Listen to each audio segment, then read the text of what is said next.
দুইজনের কাজ দুই দড়ি দেন।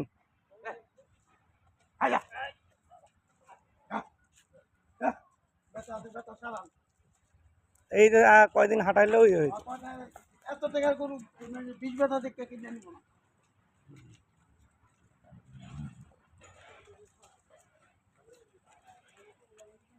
গরু ঠিকই তো বের হয়ে গেল, সবই হইলো।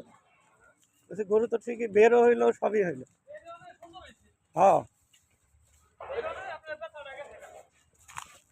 একটা আগে পেঁচাই দিবেন, তারপরে